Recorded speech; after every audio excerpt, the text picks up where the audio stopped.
YYY 76번째 시간입니다. 저는 경향신문 국제부의 구정은 기자고요.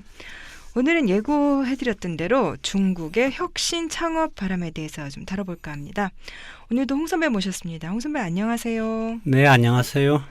요새 중국 대학생들 창업 열기가 대단하다면서요? 예, 그렇습니다. 중국의 수도가 어딥니까? 베이징이죠. 그건 제가 알죠. 그 베이징에 예. 창업의 메카가 있거든요. 그 바로 중간춘이라고 하는데. 그 베이징의 용산이라고 했죠. 예, 맞습니다. 예. 여기가 이제 베이징 대학하고清华대학이 바로 그 옆에 있거든요. 예. 그리고 대학가가 바로 옆에 있고 또 레노버라든가 바이두 이런 IT 기업들도 있습니다. 그래서 중국 창업의 메카라고 할 수 있는데 예. 여기 지금 이런 농담이 있는데요. 예전에는 혹시 간판이 떨어지면 예. 사람이 맞으면 10중 8구는 대학생이었는데 요즘은 10중 8구는 창업자다. 그만큼 창업이가 뜨겁다 이렇게 볼 수 있는데요. 지금 중국 정부 통계에 따르면 2014년 이래 중국은 날마다 평균 10,000개 이상의 창업이 이루어지고 있다. 하루에 10,000개요? 하루에 10,000개입니다. 그래서 보니까 2014년에 스타트업이라고 있지 않습니까? 스타트업. 예. 그게 1,239만 개가 만들어졌습니다. 우와. 한 해예요? 예, 1년에. 그러면 그걸 갖다가 어떻게 365로 나누면 어떻게 됩니까? 하루에 한 3만 개. 3만 개죠. 그러니까 이게 아마 2014년에 이런 통계가 이것도 2014년인데 아무튼 이제 평균 한 10,000개 이상. 그런데 지금은 이제 숫자가 늘어서 지금 말씀하신 대로 한 3만 개가 늘은 모양이죠. 예. 하루에 한 3만 개 이상의 창업이 이루어지고 있다는 건데요. 지금 이게 보니까 중국의 취업 포털 사이트가 이제 보고서 낸 거 보니까 졸업한 직후에 취업을 하는 학생들의 비중이 점점 줄고 있고 반면에 창업을 선택하는 학생은 점점 늘고 있다. 그래서 창업을 하는 학생들이 2014년에는 3.2%, 2015년에는 6.3%로 지금 올랐다는 거고요. 예. 그 베이징 같은 경우는 한 대학 졸업자 가운데 한 2%가 창업을 한다 이런 거고요. 오히려 베이징보다 그러면 다른 지역이 더 대학생 창업이 더 많은 거네요. 그렇습니다. 거기서 창업을 해서 이제 아까 말씀드린 그 중간촌 같은 경우가 중국 전체 창업 투자의 3분의 1이 몰려 있거든요. 그러니까 이제 시골 같은 데서 와서도 하는 경우가 있고요. 그 이제 2015년에 중국 대학생 졸업자 수가 얼마냐? 750만 명이니까. 졸업자가 750만 750만 명이죠. 그래서 지금 그 취업난에다가 중국 정부의 창업 지원 정책 이런 게 맞물려 가지고 창업을 선택하는 청년들이 늘고 있다 이런 거고요. 지금 그러다 보니까 중국의 각 대학마다 학생들을 위한 창업 지원 서비스 이런 걸 갖다 많이 제공을 하고 있는데 예를 들어서 우리가 잘 알고 있는 그清华대학 같은 경우는 학교에 기업 창업 과정을 만들었습니다. 아예 교과목으로요? 그렇죠. 그래가지고 작년에만 하더라도 40개가 넘는 창업 기업을 갖다가 만들었고요. 그리고 다양한 이제 그 대학생들의 창업 분야는 아주 다양한데 첨단 기술 ICT라는 거, 또 문화산업, 심지어 첨단 농업 이런 데까지도 손을 대고 있습니다. 근데 그런 첨단 기술과 그런 것에 좀 접목을 해서 창업을 하면 모르겠지만 음식 배달업을 많이 선택을 한다면서요. 그렇습니다. 이게 왜냐니까 현실적으로 사실 그 대학생들이 창업은 하고 싶은데 그러니까 대학은 졸업하고 난 다음에 일단 돈이 없고 그렇겠죠. 그죠. 두 번째는 뭐냐면 인맥도 없고 또 어디에다 해야 될지 모르겠는데 장소도 없고. 그런데 중요한 것은 인터넷이라는 온라인이라는 공간은 돈도 안 들고 그죠? 일단 장소도 필요 없고 인맥도 필요 없고 어떻게 보면은 이 음식 배달업을 많이 한다라는 게 온라인상의 어떤 그런 기업을 얘기를 하는 거였군요. 그렇습니다. 이게 그러니까 인터넷으로 스마트폰으로 주문을 받고 우리나라에도 그런 주문받는 앱들 광고 많이 하던데. 오프라인으로 이제 배달하는 이제 소위 말하는 온라인 투 오프라인 음식 배달업 창업을 선호하고 있는데 전체 창업의 60% 이상이 음식 배달업을 하고 있다 그런가요? 이런 얘기가 됐습니다. 그래서 지금 그런데 여기서 유명한 여기서 아주 대박을 터뜨린 음식 배달 애플리케이션이 있는데 ele.me 이게 뭐냐면은 이게 중국말로 얼러마. 그 뜻은 뭐예요? 그러면 니 배고프냐 이게. 배고프냐. 그러니까 배고프면 여기다가 연락을 해라. 배고프면 얼러마 그러면 배고프니? 배고프니 이런 뜻이죠. 그래서 여기 이제 상하이의 명문대학이죠. 상하이 교통대학의 석사과정 대학생이 그러니까 대학원생이 음식 배달 시장에서 기회를 잡았는데 중국판 배달의 민족이라고 할 수 있는데 이게 이제 지금 음식 배달 O2O 부문에서 1위를 차지하고 있습니다. 이 뭐 앱이 진짜 대박이 나서 뭐 알리바바 투자 받았다는 그 앱이죠? 그렇습니다. 이게 이제 얼러마가 이 중국 전역의 360개 도시에 30만 개 식당하고 제휴를 하고 있습니다. 그러니까 자기들이 음식을 만들어서 배달하는 게 아니고 예. 그러니까 식당하고 소비자하고를 갖다가 이렇게 연결시켜주는. 예, 그래서 연결시켜 주는데 매일 주문 건수가 330만 건. 참 이 숫자가 너무 압도적이에요. 그다음에 거래 금액은 우리 돈으로 한 200억 원 정도 되고요. 와. 그리고 정규직 배송 직원이 6천 명이 넘고 아, 자체적으로 배송 직원을 많이 두고 있고. 그렇습니다. 예. 그것도 외부 협력업체 배송 직원까지 합치면 50만 명이 넘고. 와, 그럼 가입된 이제 그 식당들의 배달업 종업원들까지 합하면 그렇습니다. 50만 명이요. 네. 그래서 그리고 전체 주문의 99%는 이제 핸드폰으로 이루어지는 거고요. 그래서 알리바바가 그럼 여기에 얼마를 투자를 한 거예요? 알리바바는 얼마 전에 1조 5천억 원어치 투자를 했습니다. 대단하네요. 그렇습니다. 예. 그래서 지금 이런 투자 유치로 얼러마 같은 경우는 지금 기업 가치가 5조 원에 이른다고 하는데 그러니까 대학생 창업 신화의 뭐 탄생이다 이렇게 말씀드릴 수 있습니다. 그런데 여기는 이제 사실 얼러마는 예. 원래 그 텐센트가 또 일정한 지분이 있어요. 거기다가 알리바바가 또 해가지고 그리고 우리가 흔히 생각할 때는 알리바바하고 텐센트하고 뭐 대전이 일어날 거다 하는데 교묘하게도 알리바바는 텐센트가 투자하는 데다 또 중복 투자를 하고 텐센트는 또 알리바바가 투자한 데를 또 투자를 하고 이렇게 서로 얽혀가지고 공존 공성을 갖다가 도모하는 건지 예 하여튼 그런 경우 좀 아무튼 이색이네요. 그 상하이 교통대학 석사과정 학생이라고 하셨는데 뭐 진짜로 그 대학생 창업의 신화를 만들었을 거고 어떻게 보면 그게 이런 음식 배달 앱 붐에 굉장히 많이 영향을 미쳤겠네요. 예 그렇습니다. 그런데 또 그러면 이거 지금 하나의 예를 들어주셨는데 또 다른 창업 성공 사례들 좀 소개를 해주세요. 네, 그 창업 성공 사례는 뭐 엄청나게 많습니다. 그래서 제가 한두 개만 이렇게 예. 임의로 이제 골랐는데 어떤 여학생 같은 경우는 2014년에 그러니까 칭화대를 졸업하고 난 다음에 이제 프랑스로 유학을 갔습니다. 예. 그래서 그러니까 칭화대학에서 이 학생이 금융학을 전공했기 때문에 그래서 파리에 가서도 ESSEC라는 비즈니스 스쿨에서 석사 과정을 하고 있었는데 예. 그 이 학생이 이제 공부뿐만이 아니고 파리 시내부터 해가지고 유럽 전역을 막 돌아다니면서 이 프랑스식 디저트에 대해서 관심이 많았던 예. 겁니다. 그래서 이걸 나름대로 정리를 하고 이제 분석을 하고 가만히 생각해 보니까 이걸 갖다가 이용해서 차라리 돈 버는 게 낫겠다 공부하는 것보다. 그래서 학교로 휴학을 하고 이 학교는 예. 꼬르동 블루라는 왜 요리학교 있죠. 예, 요리학교 예. 여기에 이제 입학해서 정식으로 프랑스 디저트를 배웠습니다. 아하. 그래서 배워가지고 귀국을 해가지고 이제 이거로 창업을 했고요. 그래서 이제 웨이신이라는 데다가 예. 칭화대 여학생의 파리 요리 공부 일기 이런 걸 갖다 올려가지고 많은 이제 수많은 이제 팔로워를 갖다가 얻기도 한 이런 경우가 있고요. 말씀 듣다 보니까요. 이게 우리나라에서도 한 10년, 15년 전부터 제가 비슷한 얘기 많이 들었거든요. 근데 그거는 뭐 창업이 이렇게 거창한 거는 아니고 유럽에 유학 갔다가 사실 돌아와서도 어디 자리 얻기 힘들고 하니까 실제로 꼴동블루 간 사람들도 뭐 여럿을 적잖게 받고 그리고 돌아와서 그래서 무슨 뭐 제과점 다 파티시에 또 드라마에서 한동안 그 파티시에 나오면서 유행하고 그럴 때 어떻게 보면 참 좀 불경기가 나온 산물 같기도 한데요. 또 다른 창업 성공 사례 좀 소개해 주세요. 예, 이거는 어떻게 보면 뭐 사소한 사례일 수도 있는데 그 전병이라고 있습니다. 이게 전병이 뭐냐면 밀가루 떡이요? 밀가루떡 예. 항상 중국 사람들이 아침마다 먹는 그 밀가루떡이지 예. 않습니까?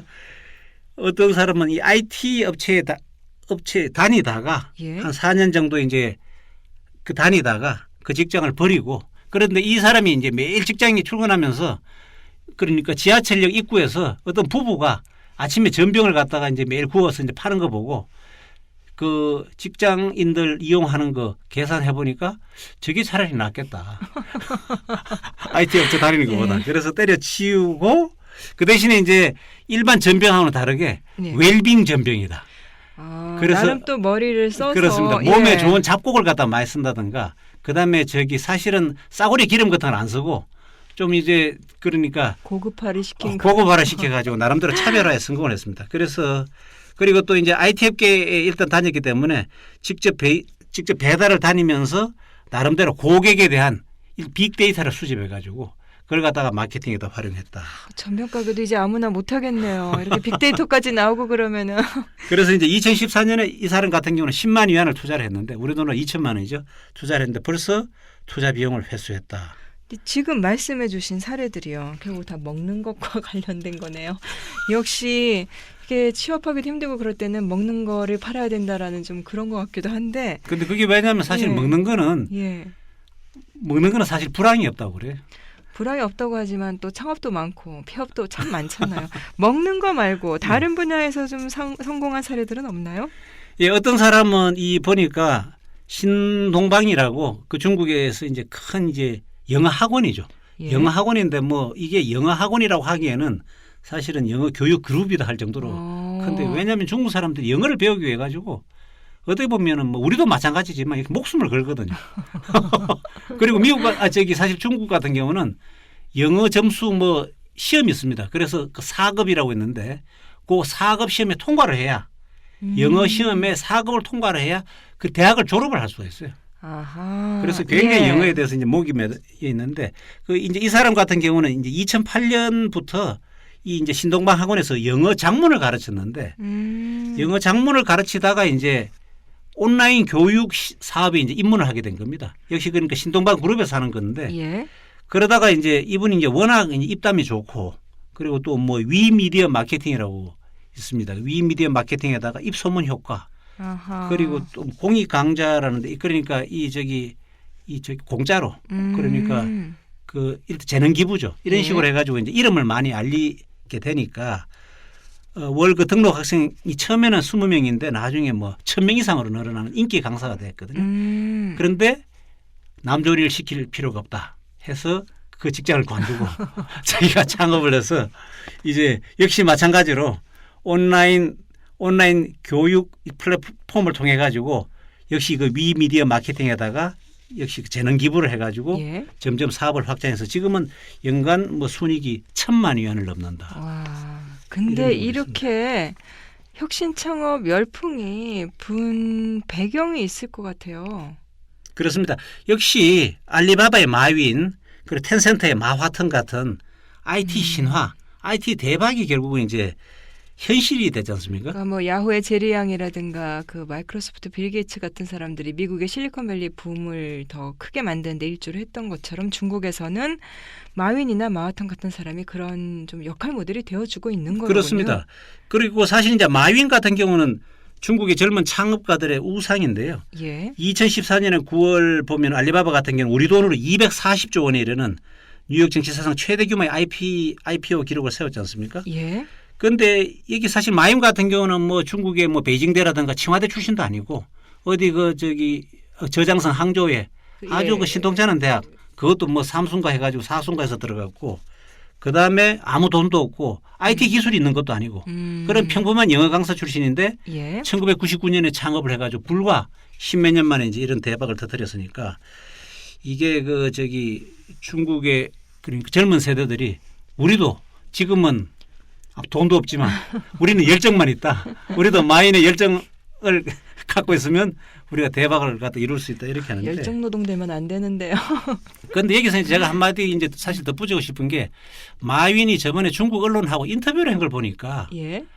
이 마윈은 무슨 얘기를 하냐 하면은 사실은 대학생 창업을 반대를 하더라고요. 아 그런가요? 그러면서 이제 빌 게이츠가 예를 들어서 마이크로소프트 빌 게이츠가 대학을 중퇴를 했지 않습니까? 하니까 예. 사실 그런 사람 한 사람밖에 없다. 그렇죠. 그죠. 그러면서 예, 이 사람이 예. 주문하는 건 뭐냐면은 대학 다닐 땐 열심히 공부하고 그 다음에 취업을 또 해라. 취업을 해가지고 그 회사에 들어가서 회사가 가르쳐 주는 게 아니고 회사의 CEO, 회사의 선배 이런 사람들한테 배우는 게 많을 거다. 그것도 일리가 있네요. 어떻게 그죠? 보면 가장 현실적인 조언이네요. 당장 그렇습니다. 사업하겠다고 뛰어들어서 지금 말씀해 주신 성공 사례들은 하루 10,000개 이상 창업되는 것들 중에 진짜 손꼽을 만한 것들이잖아요. 그렇습니다. 맞습니다. 얼마 전에 어느 기구에서 그 포브스에서 나오는 세계 억만장자들 매년 나오는 거 있잖아요. 네. 그걸 가지고 어느 연구의 기관에서 조사를 했는데 이제 한국 같은 경우는 자수성가한 사람이 너무 없고 전부 금수저들만 부자다. 이제 그게 문제로 지적이 됐지만은 또 이제 외국에서 이제 창업한 사람이 많기는 한데 이게 대학 교육이 곧 돈을 버는 것으로 잘 버는 것으로 이어지지는 않는다. 그러면 전부 다 뭐 다 중퇴하고 때려치우고 나가라는 거냐? 그거는 아니다. 여전히 성공할 수 똑같은 여기였어요. 그 성공을 하는 사람은 뭐 저커버거나 이렇게 부각되는 사람은 정말 세계에서 극소수일 뿐이다. 이런 지적을 하더라고요. 역시 마윈의 얘기도 마찬가지네요. 그래서 이제 마윈의 얘기는 뭐냐면 그러니까 20대까지는 예. 20대까지는 대학을 졸업하고 그러니까 좋은 회사에 들어가서 일을 배우고 30대 40대 들어서 창업을 갖다 해야 되겠다 하면 그때는 이제 해도 괜찮은데 그 중요한 거는 뭐냐. 그냥 한번 해보겠다 해서는 절대로 안 된다는 거예요. 제대로 한번 죽기 살기로 하겠다는 확실한 각오가 없으면 차라리 하지 말고 왜냐하면 30, 40대 하고 이 사람의 주문은 그거더라고요. 50대부터 그러니까 60 넘어가서는 아예 집에서 놀고 있고 그리고 50대부터는 별로 일하지 말라고 이제 그 얘기를 하더라고요. 그러니까 시간이 일할 시간이 보니까 30대부터 한 40대 결국 10년, 20년밖에 없는 거예요. 그러니까 죽게 살기로 해야 되는 저는 그냥 이렇게 살다 죽을래요. 월급쟁이로. 그래서 중국 정부도 창업 열풍을 굉장히 많이 부채질하고 또 아주 그 정책 지원도 많이 해주고 있잖아요. 예, 그렇습니다. 여기서 이제 제일 적극적인 사람이 결국 리커창 총리. 예. 리커창 총리가 그러니까 대중 창업 만인 혁신. 그러니까 이게 사실은 중국식 표현으로 하면은 대중 창업 만중 창신이죠. 대중 창업은 뭐 여럿이 다 창업을 하라는 얘기일 거고 예. 만중 창신은 무슨 뜻인가요? 그러니까 그 만인이 그러니까 모두가 창업하고 모두가 혁신하라. 아, 또 무서운 주문이로군요. 그 무서운 주문이죠. 예. 그죠? 우리가 창신하면 뭐라고 잘 이해가 안 되는데 이게 바로 우리말로 하면 혁신이거든요. 아하. 그러니까 모두들 창업하라. 예. 그리고 혁신하라.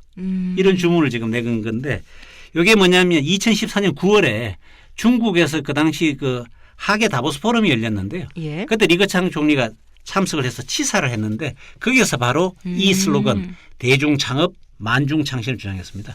그러니까 대중 창업은 이제 우리말로 그대로 옮기면 되는데 만중 창신이다. 요거는 이제 이제 만중은 만인으로 옮기고요. 예. 그다음에 창신은 혁신으로 옮기면 예. 되겠습니다. 그래서 중국에서는 이게 대중 창업 만중 창신이기 때문에 쌍창이라고 그래요.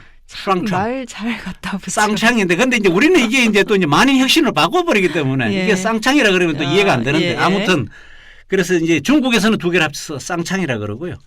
그래서 2015년 1월 같은 경우는 우리 돈으로 7조 2천억 원 와. 창업 투자 기금을 갖다가 만들었고요.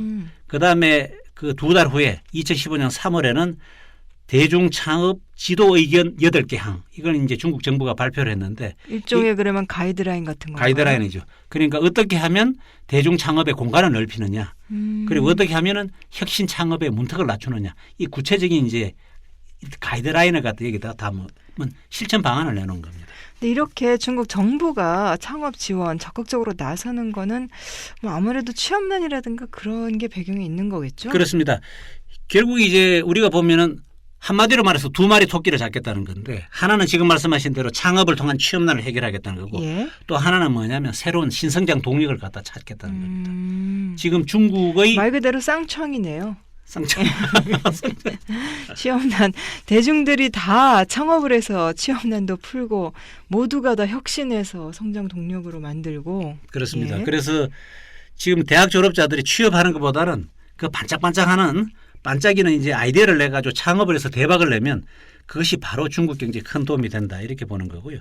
지금 뭐 아시다시피 중국 경제를 신창타이를 해가지고 고속 성장 시대는 물 건너갔고 중속 속도로 그러니까 뭐 예. 연 한 6% 예. 그 정도의 성장을 하게 되는데 그러다 보니까 이제 더 이상 지금 현재의 중국 경제의 뭐 모델 제조업이라든가 제조업 이거는 예. 이제 더 이상 안 된다는 거죠. 왜 안 되느냐? 제조업은 에너지를 많이 쓰는 데다가 둘째 인건비가 너무 많이 올라서 지금 일손도 모자라고 인건비도 많이 올랐고 세 번째 너무 과잉 생산을 많이 해가지고 아하. 이러지도 저러지도 못한 상황이니까 차라리 서비스 산업을 갖다가 진흥시키자. 그런데 어떻게 하느냐? 인터넷 플러스 인터넷을 활용한 서비스 산업을 갖다가 활용을 하면 경제 위기를 돌파하는 해법을 찾을 수 있지 않느냐 이렇게 생각하는 겁니다. 그 해외 유학파들이 또 중국으로 돌아가서 창업하는 사람들 늘고 있다면서요. 그렇습니다. 그동안 이제 해외 유학파들이 중국 학생들이 외국에 유학을 많이 갔는데 귀국을 하지 않아요. 왜냐하면 거기서 실리콘밸리 같은 데 있으면 훨씬 더 많은 수입을 갖다 보장받을 수 있는데 굳이 위험한 중국에 갈 필요가 없다는데 지금 이제 상황이 바뀌고 있다. 중국의 여러 가지 상황이 예. 귀국하기 좋게 좋게 되고 있다. 그 2015년 그러니까 작년 같은 경우 중국 경제의 최대 요인은 창업 혁신이었는데요. 예. 인터넷 발전에 힘입어 가지고 지금 중국은 전대미문의 사상 초유의 창업 황금 시대를 맞고 있습니다. 그래서 지금 해외 유학파들도 귀국을 해서 이런 창업 열기에 동참을 하고 어떻게 보면 또 이끌고도 있고 이렇게 말씀드릴 수 있는데 리판이라는 사람 사례를 하나 보니까 이분은 이제 미국 일리노이 대학의 샴페인 분교를 졸업했습니다. 그래서 실리콘밸리에서 주로 쭉 일을 했습니다. 아, 아예 거기 취업을 해서 일을 하고 일을 있었군요. 했습니다. 예. 그래서 이 사람은 사실 그대로였으면 한 10년 정도 지나면 중국의 전형적인 중산층 생활을 할 수가 있었는데 이 사람이 이제 2014년 말에 이제 하도 이제 일단 중국 시장이 뜬다니까 이분은 이제 스탠포드 대학을 나왔으니까 자기 그 스탠포드 대학 동기 몇 명을 데리고 예. 야 한번 어떤지 중국 시장 한번 보자 해서 와서 중국을 둘러보고는 상하이에다가 IT 회사를 차리기로 아, 상하이에다가 예. 이제 귀국을 하기로 이렇게 결심을 했습니다. 여기서 상하이 공기질 그 대기의 공기가 얼마나 나쁘냐 이걸 측정하는 그런 회사를 만들기로 한 또 겁니다. 중국에서 그런 스모그에서 또 사업 기회를 찾았군요. 그렇습니다. 예. 그래서 이제 사실 어떻게 보면은 중국은 스모그라는 위기를 맞고 있지만 사실 사업가들은 거기서 비즈니스 일종 기회를 찾는 거거든요. 예. 그래서 이 사람은 뭐냐면 실리콘밸리에 선진 과학 기술을 가지고 와가지고 중국의 대기 오염을 갖다 측정하고 그걸 갖다 스모그로 해결하는 방안을 갖다 찾아보겠다 이런 거거든요. 지금 중국의 유학생들 화교들이 지금 많이 가 있고 그죠? 예. 그러니까 중국의 유학생들도 그렇지만 화교들도 마찬가지고 다 지금 그러니까 뭐 모국인지 조국인지 여기에 예. 와가지고 돌아와가지고 이제 창업을 지금 하려고 하는데요. 지금 실리콘밸리에 있는 중국인 그러니까 엔지니어 과학자들 가운데 43% 거의 절반 정도가 앞으로 기회가 되면 나는 중국에 돌아가서 일을 하겠다. 그거는 아무래도 뭐 고국이란 것도 있지만 사업 기회가 그만큼 더 많다고 보는 거겠죠. 그렇습니다. 그래서 지금 예. 이게 왜냐하면 중국이 미국보다는 더 많은 기회가 있을 거다 이렇게 판단을 하고 있기 때문인데요. 그래서 작년 2015년 같은 경우는 귀국한 중국 유학 인원이 40만 명이거든요. 와, 그 사람들 중국 입장에서는 뭐 외국에서 공부를 하고 온 이런 두뇌들이 다시 또 귀국을 하면 굉장히 큰 힘이 되겠네요. 그렇습니다. 그래서 특히 중국 정부가 이런 사람들을 위해서는 예. 특별히 혁신 창업 지원을 갖다가 아주 대대적으로 아주 큰 폭을 해주고 있죠. 예. 그 어떤 사람 장량하고 장후이라는 사람이 있는데 이 사람들은 영국에서 공부하다가 귀국을 했는데요. 예. 여기는 이제 9명이 다른 영국 유학생 출신들을 갖다가 함께 같이 데리고 와서 예. 그래 베이징 그 퉁조우라고 이건 조금 약간 근교인데 거기다가 그 조그만 전자 상거래 업체를 갖다 만들어 가지고 지금 운영을 하고 있는데 이 사람 같은 경우는 이 장량 같은 사람은 중국의 혁신 분위기가 굉장히 마음에 든다. 만족스럽다. 예. 자기가 창업하겠다고 얘기했더니만 허가가 일주일 만에 났다는 겁니다. 빠르긴 빠르네요. 빠르게 그죠. 해외 유학파니까 급속 아주 크게 빨리 해줬다는 거죠. 그래서 이제 지난 몇 년 동안 보면 중국 같은 경우는 해외 기국 인재 양성 이게 굉장히 그 신경을 많이 쓰고 있어가지고 그래서 이 사람들이 예를 들어서 뭘 창업을 하겠다고 하면 정부, 기업, 학교 이런 데서 대대적으로 지원을 해주고 있는 게 지금 현실입니다. 중국 이 정보통신 특히 인터넷이 뭐 급속도로 발전하고 있는 것도 이렇게 해외 유학생들이 다시 좀 중국에 돌아가서 사업 기회를 보겠다라고 하는 것에 영향을 많이 미쳤겠죠. 아, 네, 그렇습니다. 이게 이제 창업 혁신하고 인터넷이 맞물려 가지고 예. 그래서 하나의 열풍을 만들고 있다. 이렇게 진단할 수 있는데요. 지금 중국의 네티즌 같은 경우는 6억 6,800만 명인데 이게 사실은 이거 2015년 7월 수치인데요. 이게 사실은 2015년 말이 있습니다. 여기 아마 7억 명이 넘었을 거예요. 제가 요거 이제 좀 업데이트를 못 해가지고 예전 자료긴 한데 예. 인터넷 보급률 같은 경우도 48.8% 거의 절반에 가깝고 휴대전화를 갖다 사용하는 네티즌 5억 9,400만 명인데요. 그러니까 전체 중국 네티즌의 89%는 휴대전화를 사용하는 대부분은 뭐 네티즌이다. 모바일로 한다 이런 거고요. 그래서 이런 상황을 보고 이제 수많은 해외 유학파들이 창업을 선택하고 있다. 아까도 이제 그런 말씀을 드렸는데 또 한 사람의 사례가 있는데 양젠이라는 사람이 있습니다. 이 사람은 이 주차를 도와주는 시스템을 만들었는데요. 예. 하우팅처라고 하우팅처 그러니까 좋을 호자에다가 정차할 때 증거할 때 그 증거를 해가지고 예. 그러니까 좋은 정차다, 뭐 좋은 주차다, 뭐 이런 이런 네. 이제 시스템인데요. 이게 이 사람 같은 경우는 20년 동안 미국에서 IT 전문가로 일하다가 5년 전에 귀국해서 이 시스템을 개발했는데 이거는 뭐냐 하면은 모바일 인터넷하고 센서 기술을 결합해 가지고 주차장의 데이터를 갖다 제공해 주는 거죠. 그래서 어디 있는 주차장에 자리 있어요. 자리 이런 있어요. 건가요? 그렇죠. 자리 있어요. 그걸 갖다가 이제 네. 우리 같은 경우도 그런 게 있긴 있는데 사실은 지하 2층에 몇 개가 비어 있습니다. 하지 구체적으로 위치가 어딘지는 안 나오지 않습니까? 이건 아마 제가 볼 때는 구체적인 위치가 나와가지고요. 그래서 이게 아주 대박이 났습니다. 이 사람 같은 경우는 이게 스마트 도시라고 그러나요? 스마트 시티라고 그러는데 예. 스마트 도시를 만드는데 앞으로 그러니까 이게 아주 앞으로 스마트 시티가 다들 유행이에요. 일종의 그거 인터넷과 이 빅데이터 이런 걸 이용해서 지속 가능한 도시 만드는 거. 그래서 서울도 좀 여러 사례로 또 인용되고 하는데 이런 것들이 세계적으로 유행이기도 하고 또 중국에 자동차들이 늘어나기도 하고 이런 IT랑 이 모든 것을 다 연결시켰으면 굉장히 단순하지만 좋은 아이디어네요. 그렇죠. 그래서 이제 아까 말씀드린 이 양전이라는 사람은 앞으로 이제 스마트 도시를 갖다 만드는 게 자기의 꿈이다. 이렇게 얘기를 하고 있습니다. 근데 그 이 해외 유학파 출신들이 과거보다 훨씬 더 많이 중국으로 귀국을 하려고 한다라고 말씀하셨는데 그러면 해외 유학파들은 중국의 국내파보다 뭔가 창업할 때 좀 다른 특징 같은 게 있나요? 이 사람들은 이제 원래는 그 단기 필마로 많이 왔는데요. 예. 이제는 아까 짱냥이라는 사람의 사례처럼 9명이 이렇게 한꺼번에 뜻을 같이 하는 사람들이 외국에서 공부하면서부터 뜻을 좀 모아가지고 돌아와서 팀을 이뤄서 창업을 하는 거로군요. 그렇습니다. 예. 그래서 이제 보통 한 3명에서 5명 정도 한 팀을 이루고요.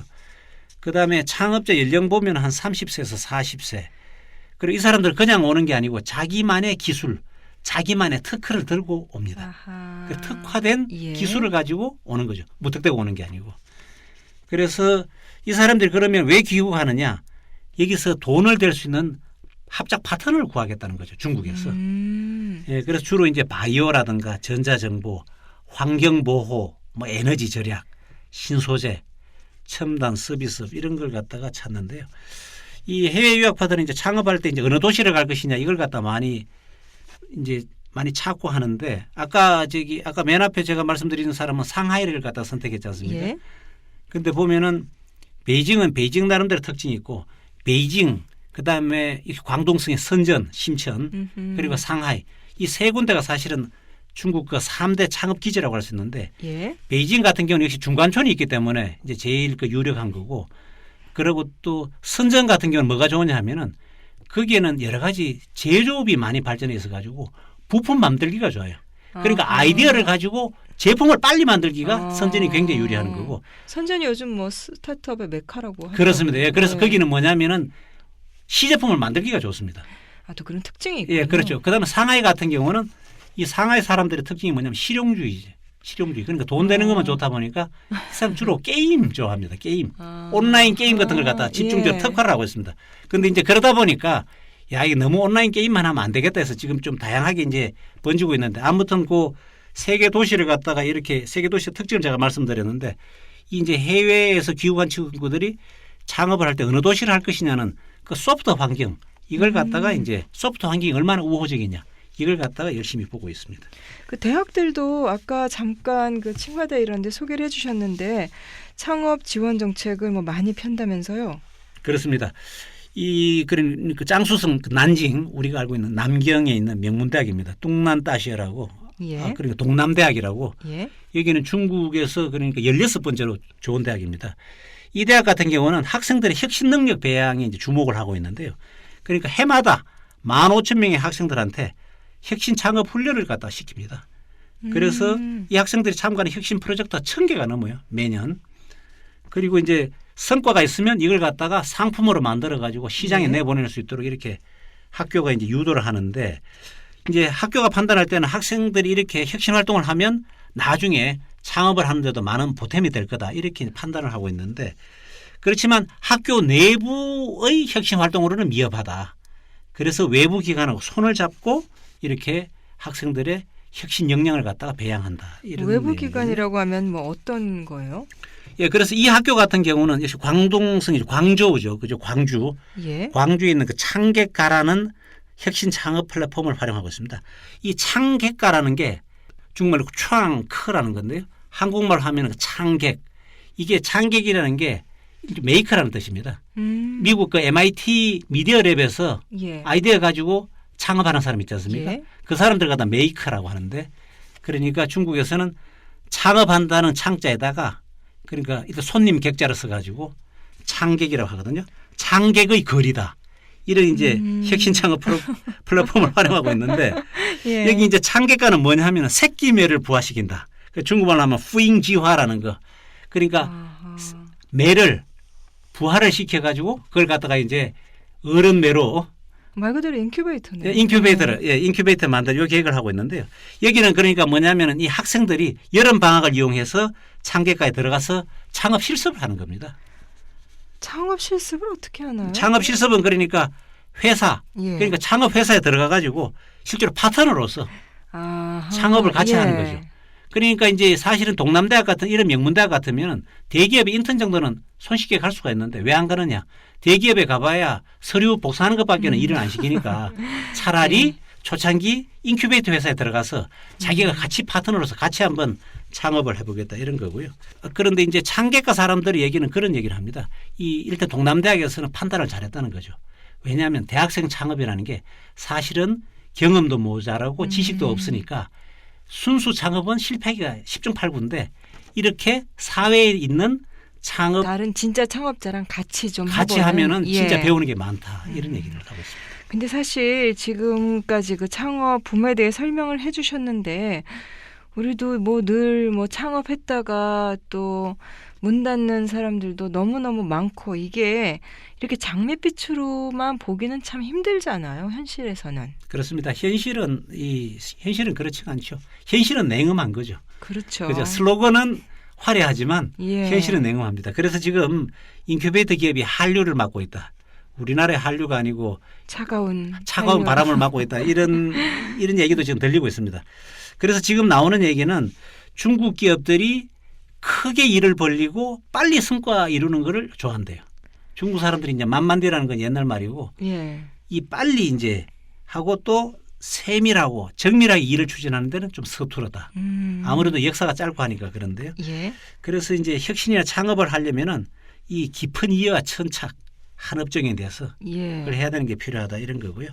그래서 적지 않은 중국 기업들이 지금 급공근리라고 하는데 급공근리 예. 공을 세우는 게 급급해서 눈앞에 이익이 급급하다. 이게 중국 기업들의 큰 병폐라고 예. 합니다. 그래서 이런 식으로 접근하면은 소리만 요란하고 결과적으로 제대로 성과를 내지 못할 수 있다. 이런 것이 이제 중국 전문가들의 진단이기도 하고 제 생각도 그렇습니다. 이게 뭐 무작정 이렇게 남들이 한다고 해가지고 그 제대로 성과를 못 낼 가능성이 굉장히 높거든요. 그래서 아까 두 마리 토끼 그 뭐죠? 하나는 취업난 해결하고 그다음에 신성장 동력을 찾는다는 예. 굉장히 중요한 두 마리 토끼를 잡아야 되는데 한 마리도 못 잡을 수도 있다. 그렇게 되면 중국은 진짜 위기다. 이렇게 정리할 수 있겠습니다. 다음 시간에는 또 어떤 내용 다뤄주실 건가요? 예, 지금 중국에서 뭐 태양의 후예도 끝나고 했어요. 한류에 대해서 한번 진단해 보려고 하는데요. 중국 한류의 빛과 그림자에 대해서 한번 알아보겠습니다. 재미있을 것 같습니다. 다음 시간에도 아주 유익하고 알찬 내용으로 찾아뵙겠습니다. 황 선배 수고하셨습니다. 네, 구부장도 수고 많았습니다.